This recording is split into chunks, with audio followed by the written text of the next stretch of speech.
Et on va ouvrir ce numéro d'Israël Inside sur cette question qui passionne l'opinion publique israélienne. Donald Trump est rentré à la Maison-Blanche.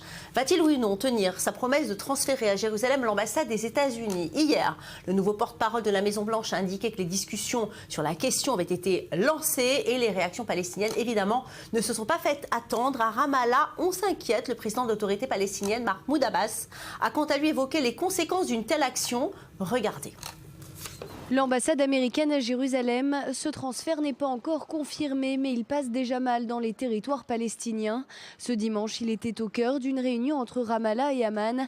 Mahmoud Abbas et le roi de Jordanie, Abdallah II, se sont rencontrés à ce sujet. Selon eux, le transfert de l'ambassade des États-Unis aurait des conséquences sur la stabilité de la région, en Jordanie, mais aussi en Égypte. Pour le président de l'autorité palestinienne, le nouveau président des États-Unis devrait tout simplement abandonner ce projet, pourtant très important pour les Israéliens. Nous avons informé le président Trump que nous espérons qu'il ne mette pas en œuvre le transfert de l'ambassade américaine de Tel Aviv à Jérusalem. Pour Israël, Jérusalem est une capitale une, indivisible, mais une partie de la ville est un territoire palestinien occupé. Pour le droit international, Jérusalem n'est pas une. Transférer l'ambassade, ce serait anticiper sur une solution négociée entre les parties.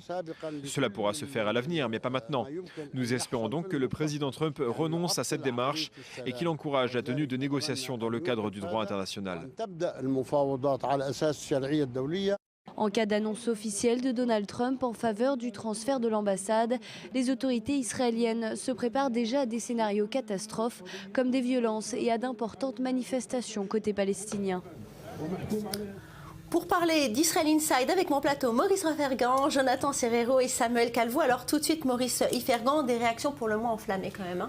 Oui, Valérie, apparemment les Palestiniens sentent eux aussi qu'à Washington les choses ont changé. Et pourtant, reprenons la déclaration du porte-parole de la Maison-Blanche qui a provoqué ces réactions enflammées.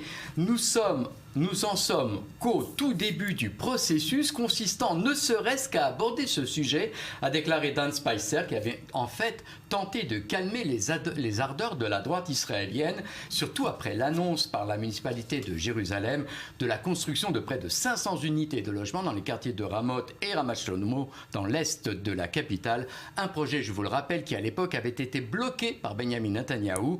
Est-ce que le Premier ministre, à ces jours-ci, donnait son feu vert pour ces constructions pour signifier aux Palestiniens que les choses changent et de facto, on n'a pas entendu de conditions américaines automatiques comme c'était le cas sous l'administration Obama. Mais le Premier ministre israélien comprend qu'il ne faut pas précipiter les choses et lance des messages contradictoires sur la construction dans les territoires. Hier, on laissait entendre que Benjamin Netanyahou avait estimé inappropriée la loi sur la légalisation des implantations. En tout cas, Maurice Ifergan, hier, Benjamin Netanyahou et Donald Trump sont entretenus par téléphone. A priori, cet entretien a été des plus agréables. Maurice, les deux hommes ont quand même évoqué le dossier du nucléaire iranien. Oui, Valérie, c'est la version officielle. Discussion, vous l'avez dit, agréable et on a parlé du nucléaire iranien, mais s'il faut ajouter que officiellement la question du transfert de l'ambassade des États-Unis à Jérusalem n'a pas été évoquée, par contre la construction dans les territoires était à l'ordre du jour. Et sur ce point, Trump et Netanyahou ont fait état d'un accord total sur les modalités du règlement du conflit israélo-palestinien, uniquement par des pourparlers directs et sans conditions préalables, ont estimé les deux hommes, et excitent donc tout projet de conférence de paix internationale à Paris ou de résolution des Nations Unies. Et la localité de Ma'ale Adoumim est sous les feux des projecteurs de l'actualité. Certains membres de l'aile droite de la majorité souhaitent l'intégrer à l'État d'Israël. Le Premier ministre Netanyahou temporise. Avec Pierre Kloschenberg, je vous propose une visite guidée de cette localité au centre de toutes les préoccupations. Regardez. Pour les résidents de Ma'ale Adoumim, l'année 2017 s'ouvre sous des auspices favorables. Une proposition de loi visant à annexer leur ville doit être présentée devant la Knesset à la fin du mois, dans la foulée de l'entrée de Donald Trump à la Maison-Blanche. L'initiative jouit d'un quasi-consensus chez les 41 000 habitants de la ville. C'est très important que nous fassions partie de Jérusalem et d'Israël, qu'il y ait une continuité d'ici à Jérusalem. L'annexion renforcera cela, mais je ne sais pas si la loi passera. Il est prématuré de prédire quelle influence Trump aura sur la politique de Netanyahou. La semaine dernière, leur maire, Benny Cashriel, recevait un hôte de marque, Mike Huckabee, considéré comme proche de Trump et pressenti éphémèrement comme le futur ambassadeur américain en Israël, plantait un olivier pour inaugurer un projet de parc destiné à agrémenter un projet d'élargissement de l'implantation. Je ne peux pas vous dire quelle sera la politique de la nouvelle administration, mais je pense qu'elle sera diamétralement opposée à celle de ces 8 dernières années. Pour une majorité de Palestiniens résidant dans ce faubourg de Jérusalem jouxtant l'implantation, l'annexion de Maale Adumim signera le décret de mort de la solution à 2 États. Cela tuera le processus de paix. Ils vous disent, Jérusalem, les frontières de 1967, tout ça c'est pour nous, pour Israël. Il n'y aura pas d'autorité palestinienne, pas d'État de Palestine. 80% des Israéliens vivant dans les territoires résident dans ces 5 blocs, qui représentent 4% du territoire. La loi d'annexion, si elle passe, consacrera cette nouvelle réalité sur le terrain, avant un élusif accord de paix. Mais à l'instar de la loi sur la régularisation des implantations, il est possible que Benjamin Netanyahou ajourne le passage d'une loi d'annexion de cette implantation, ne serait-ce que pour se donner le temps d'établir des liens solides avec le président américain.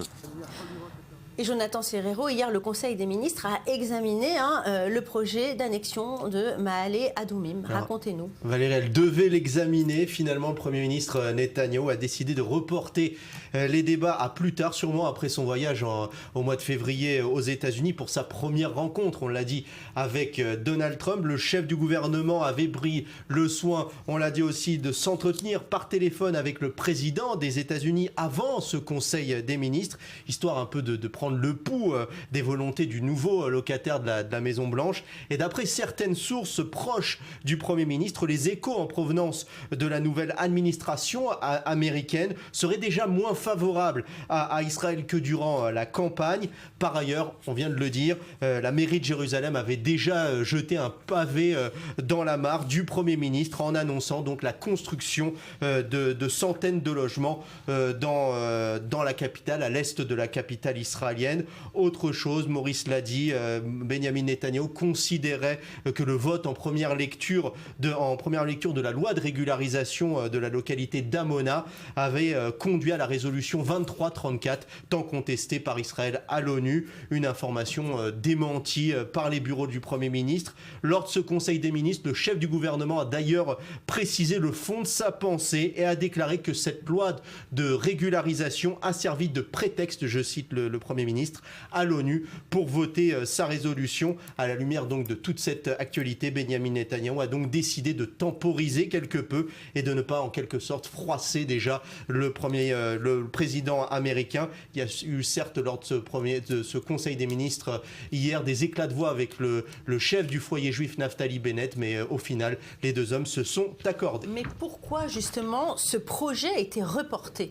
Car, on l'a dit dans le reportage, ce projet mettrait à mal l'idée soutenue par les États-Unis et les Européens de la solution de 2 États pour 2 peuples. Et pour cause, on va le voir tout de suite sur cette carte. La route numéro 1 qui relie notamment Tel Aviv à Jérusalem se poursuit jusqu'à Jéricho et dessert entre-temps la localité de Maale Adumim, une ville de Maale Adumim qui se situe dans cette zone en jaune que l'on voit, la zone E1, un petit bout de terre de 12 km² qui concerne la zone donc de peuplement de Mevaseret Adumim, Kfar Adumim et Maale Adumim. Elle se situe en pleine zone C, la zone de la Judée-Samarie sous contrôle de l'État hébreu. Il faut savoir que sur cette zone E1 vivent aussi des Bédouins et un village illégal palestinien. Ainsi annexer cette région reviendrait à rompre, à couper en deux le futur État palestinien.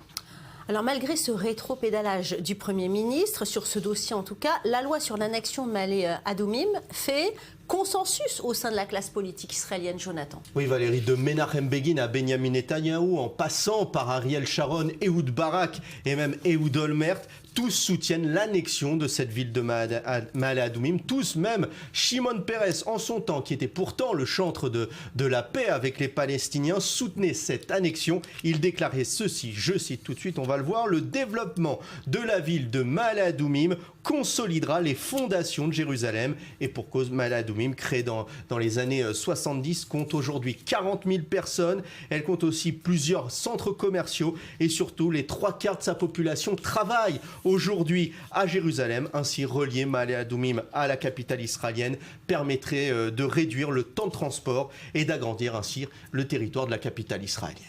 Et autre